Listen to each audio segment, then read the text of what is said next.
شروع اللہ کا نام لے کر جو بڑا مہربان نہایت رحم والا ہے۔ طاسین، یہ قرآن یعنی کتاب روشن کی آیتیں ہیں، مومنوں کے لیے ہدایت اور بشارت ہے، وہ جو نماز پڑھتے اور زکوٰۃ دیتے ہیں اور وہ آخرت کا بھی یقین رکھتے ہیں۔ جو لوگ آخرت پر ایمان نہیں رکھتے، ہم نے ان کے اعمال ان کے لیے آراستہ کر دیے ہیں تو وہ بھٹکتے پھر رہے ہیں۔ یہی لوگ ہیں جن کے لیے برا عذاب ہے اور وہ آخرت میں بھی بہت نقصان اٹھانے والے ہیں۔ اور تم کو یہ قرآن اس حکیم و علیم کی طرف سے عطا کیا جاتا ہے۔ جب موسیٰ نے اپنے گھر والوں سے کہا کہ میں نے آگ دیکھی ہے، میں وہاں سے رستے کا پتہ لاتا ہوں یا کوئی شعلہ یعنی ایک انگارہ تمہارے پاس لاتا ہوں تاکہ تم آگ تاپو۔ جب موسیٰ اس کے پاس آئے تو ندا آئی کہ وہ جو آگ میں تجلی دکھاتا ہے بابرکت ہے، اور وہ جو آگ کے ارد گرد ہے، اور اللہ جو تمام عالم کا پروردگار ہے پاک ہے۔ اے موسیٰ، میں اللہ ہوں، عزت والا، حکمت والا، اور اپنی لاٹھی ڈال دو۔ سو جب اسے دیکھا تو اس طرح حرکت کر رہی تھی گویا سانپ ہے، تو پیٹ پھیر کر بھاگے اور پیچھے مڑ کر نہ دیکھا۔ فرمایا، اے موسیٰ ڈرو مت، میرے پاس پیغمبر ڈرا نہیں کرتے۔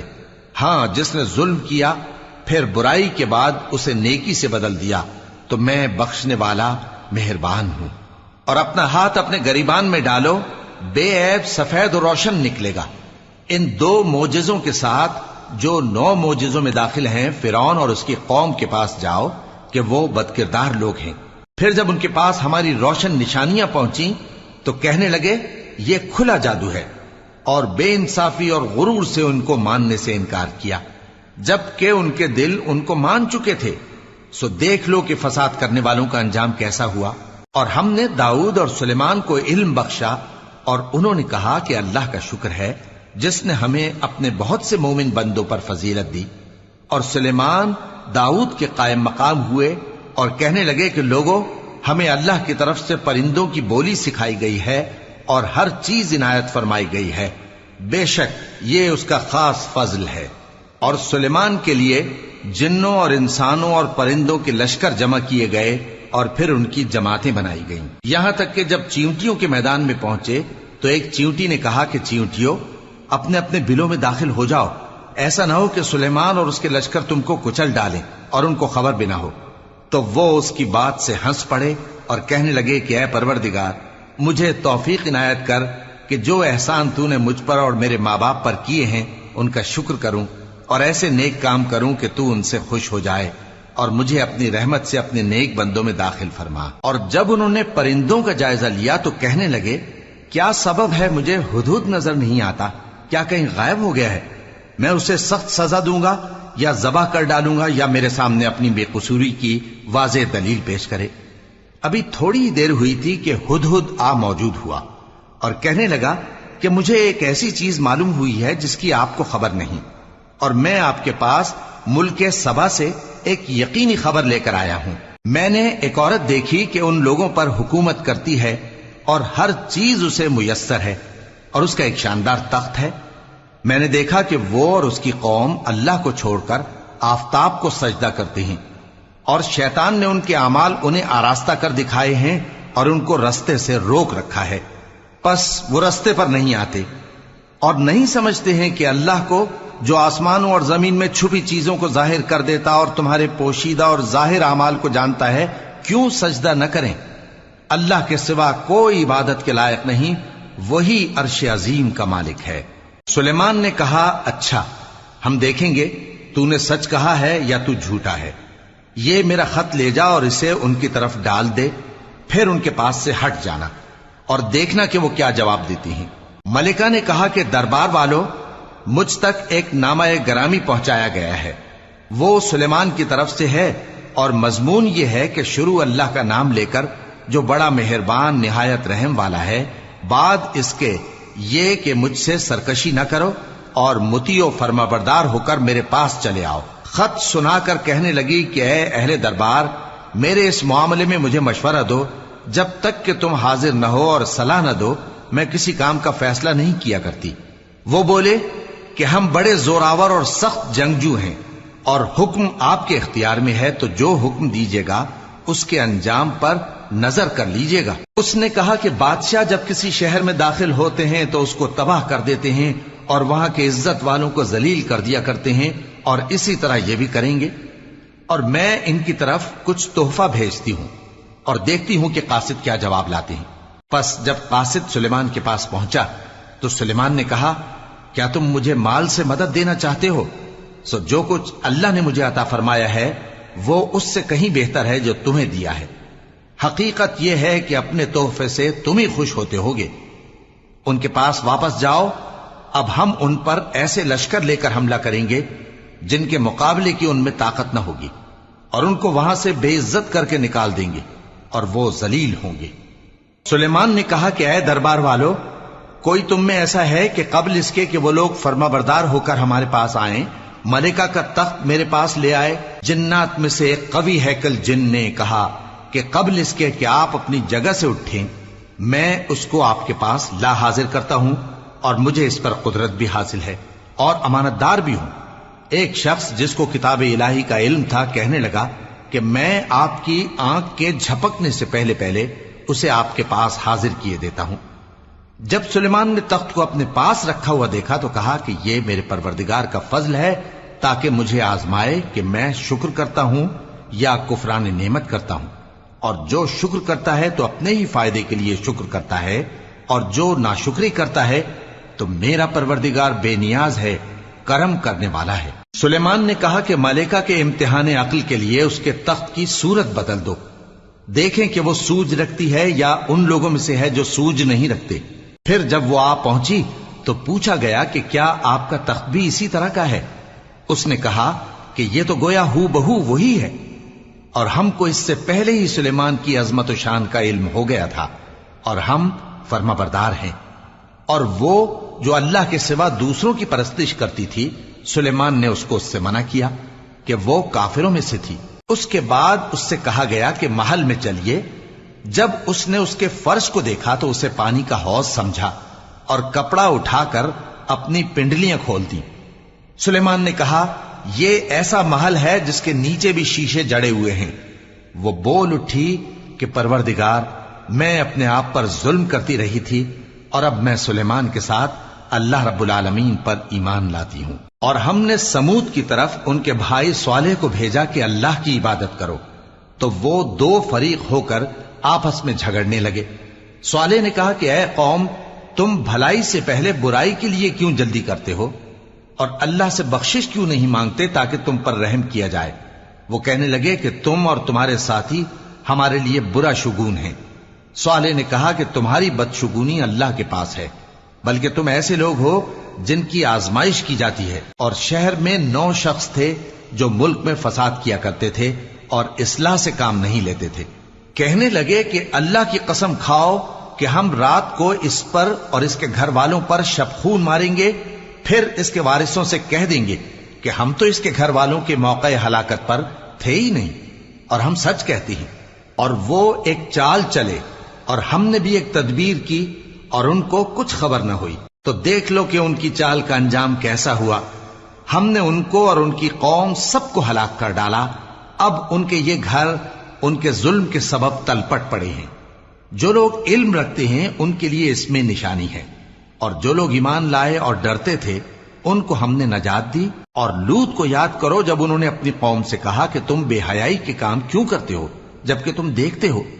کیا تم عورتوں کو چھوڑ کر لذت حاصل کرنے کے لیے مردوں کی طرف مائل ہوتے ہو؟ حقیقت یہ ہے کہ تم احمق لوگ ہو۔ شروع اللہ کا نام لے کر جو بڑا مہربان نہایت رحم والا ہے۔ تو ان کی قوم کے لوگ بولے تو یہ بولے، اور اس کے سوا ان کا کچھ جواب نہ تھا کہ لوط کے گھر والوں کو اپنے شہر سے نکال دو، یہ لوگ پاک بننا چاہتے ہیں۔ تو ہم نے ان کو اور ان کے گھر والوں کو نجات دی، مگر ان کی بیوی کہ اس کی نسبت ہم نے مقرر کر رکھا تھا کہ وہ پیچھے رہنے والوں میں ہوگی۔ اور ہم نے ان پر مے برسایا، سو جو مے ان لوگوں پر برسا جن کو متنبع کر دیا گیا تھا برا تھا۔ کہہ دو کہ سب تعریف اللہ ہی کے لیے ہے، اور اس کے ان بندوں پر سلام ہے جس کو اس نے منتخب فرمایا۔ بھلا اللہ بہتر ہے یا وہ جن کو یہ اس کا شریک بناتے ہیں؟ بھلا کس نے آسمانوں اور زمین کو پیدا کیا، اور کس نے تمہارے لیے آسمان سے پانی برسایا؟ پھر ہم نے اس سے سرسبز باغ اگائے، تمہارا کام تو نہ تھا کہ تم ان کے درختوں کو اگاتے، تو کیا اللہ کے ساتھ کوئی اور بھی معبود ہے؟ ہرگز نہیں، بلکہ یہ لوگ رستے سے الگ ہو رہے ہیں۔ بھلا کس نے زمین کو قرارگاہ بنایا اور اس کے بیچ نہریں بنائیں اور اس کے لیے پہاڑ بنائے، اور کس نے دو دریاؤں کے بیچ اوٹ بنائی؟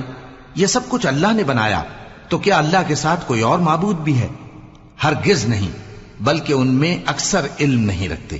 بھلا کون بے قرار کی التجا قبول کرتا ہے جب وہ اس سے دعا کرتا ہے، اور کون اس کی تکلیف کو دور کرتا ہے، اور کون تم کو زمین میں اگلوں کا جانشین بناتا ہے؟ یہ سب کچھ اللہ کرتا ہے، تو کیا اللہ کے ساتھ کوئی اور معبود بھی ہے؟ ہرگز نہیں، مگر تم بہت کم غور کرتے ہو۔ بھلا کون تم کو جنگل اور دریا کے اندھیروں میں رستہ بتاتا، اور کون ہواؤں کو اپنی رحمت کے آگے خوشخبری بنا کر بھیجتا ہے؟ یہ سب کچھ اللہ کرتا ہے، تو کیا اللہ کے ساتھ کوئی اور معبود بھی ہے؟ ہرگز نہیں۔ یہ لوگ جو شرک کرتے ہیں، اللہ کی شان اس سے بلند ہے۔ بھلا کون خلقت کو پہلی بار پیدا کرتا پھر اس کو دوبارہ پیدا کرے گا؟ اور کون تم کو آسمان اور زمین سے رزق دیتا ہے؟ یہ سب کچھ اللہ کرتا ہے، تو کیا اللہ کے ساتھ کوئی اور معبود بھی ہے؟ ہرگز نہیں۔ کہہ دو کہ مشرکو، اگر تم سچے ہو تو دلیل پیش کرو۔ کہہ دو کہ جو لوگ آسمانوں اور زمین میں ہیں اللہ کے سوا غیب کی باتیں نہیں جانتے، اور نہ یہ جانتے ہیں کہ کب زندہ کر کے اٹھائے جائیں گے، بلکہ آخرت کے بارے میں ان کا علم ختم ہو چکا ہے، بلکہ یہ اس کی طرف سے شک میں ہیں، بلکہ یہ اس سے اندھے ہو رہے ہیں۔ اور جو لوگ کافر ہیں کہتے ہیں کہ جب ہم اور ہمارے باپ دادا مٹی ہو جائیں گے تو کیا ہم پھر قبروں سے نکالے جائیں گے؟ یہ وعدہ ہم سے اور ہمارے باپ دادا سے پہلے سے ہوتا چلا آیا ہے، کہاں کا اٹھنا اور کیسی قیامت؟ یہ تو صرف پہلے لوگوں کی کہانیاں ہیں۔ کہہ دو کہ ملک میں چلو پھرو، پھر دیکھو کہ گناہگاروں کا انجام کیا ہوا ہے، اور ان کے حال پر غم نہ کرنا، اور نہ ان چالوں سے جو یہ کر رہے ہیں تنگ دل ہونا۔ اور کہتے ہیں کہ اگر تم سچے ہو تو یہ وعدہ کب پورا ہوگا؟ کہہ دو کہ جس عذاب کے لیے تم جلدی کر رہے ہو شاید اس میں سے کچھ تمہارے نزدیک آ پہنچا ہو، اور تمہارا پروردگار تو لوگوں پر فضل کرنے والا ہے، لیکن ان میں سے اکثر شکر نہیں کرتے۔ اور جو باتیں ان کے سینوں میں پوشیدہ ہوتی ہیں اور جو کام وہ ظاہر کرتے ہیں، تمہارا پروردگار ان سب کو جانتا ہے۔ اور آسمانوں اور زمین میں کوئی پوشیدہ چیز نہیں ہے مگر یہ کہ وہ ایک کتاب روشن میں لکھی ہوئی ہے۔ بے شک یہ قرآن بنی اسرائیل کے سامنے اکثر باتیں جن میں وہ اختلاف کرتے ہیں بیان کر دیتا ہے، اور بے شک یہ مومنوں کے لیے ہدایت اور رحمت ہے۔ تمہارا پروردگار قیامت کے روز ان میں اپنے حکم سے فیصلہ کر دے گا، اور وہ غالب ہے، علم والا ہے۔ تو اللہ پر بھروسہ رکھو، تم تو صاف حق پر ہو۔ کچھ شک نہیں کہ تم مردوں کو بات نہیں سنا سکتے، اور نہ بہروں کو جبکہ وہ پیٹ پھیر لیں آواز سنا سکتے ہو، اور نہ اندھوں کو گمراہی سے نکال کر رستہ دکھا سکتے ہو۔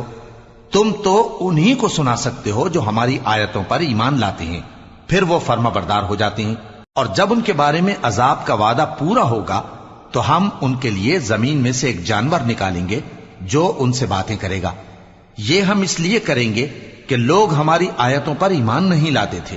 اور جس روز ہم ہر امت میں سے ایک بڑے گروہ کو جمع کریں گے جو ہماری آیتوں کی تکذیب کرتے تھے، پھر ان کی جماعت بندی کی جائے گی، یہاں تک کہ جب سب آ جائیں گے تو اللہ فرمائے گا کہ کیا تم نے میری آیتوں کو جھٹلا دیا تھا، حالانکہ تم نے اپنے علم سے ان کا احاطہ تو کیا ہی نہ تھا؟ بھلا تم کیا کرتے رہتے تھے؟ اور ان کے ظلم کے سبب ان کے حق میں وعدہ عذاب پورا ہو کر رہے گا تو وہ بول بھی نہ سکیں گے۔ کیا انہوں نے نہیں دیکھا کہ ہم نے رات کو اس لیے بنایا ہے کہ اس میں آرام کریں، اور دن کو روشن بنایا ہے کہ اس میں کام کریں؟ بے شک اس میں مومن لوگوں کے لیے نشانیاں ہیں۔ اور جس روز سور پھونکا جائے گا تو جو لوگ آسمانوں میں اور جو زمین میں ہیں سب گھبرا اٹھیں گے، مگر وہ جسے اللہ چاہے، اور سب اس کے پاس عاجز ہو کر چلے آئیں گے۔ اور تم پہاڑوں کو دیکھتے ہو تو خیال کرتے ہو کہ مضبوط جمے ہوئے ہیں، مگر وہ اس روز اس طرح اڑتے پھریں گے جیسے بادل۔ یہ اللہ کی کاریگری ہے جس نے ہر چیز کو مضبوط بنایا، بے شک وہ تمہارے سب افعال سے باخبر ہے۔ جو شخص نیکی لے کر آئے گا تو اس کے لیے اس سے بہتر بدلہ تیار ہے، اور ایسے لوگ اس روز گھبراہٹ سے بے خوف ہوں گے۔ اور جو برائی لے کر آئے گا تو ایسے لوگ اوندھے منہ دوزخ میں ڈال دیے جائیں گے۔ تم کو تو انہی اعمال کا بدلہ ملے گا جو تم کرتے رہے ہو۔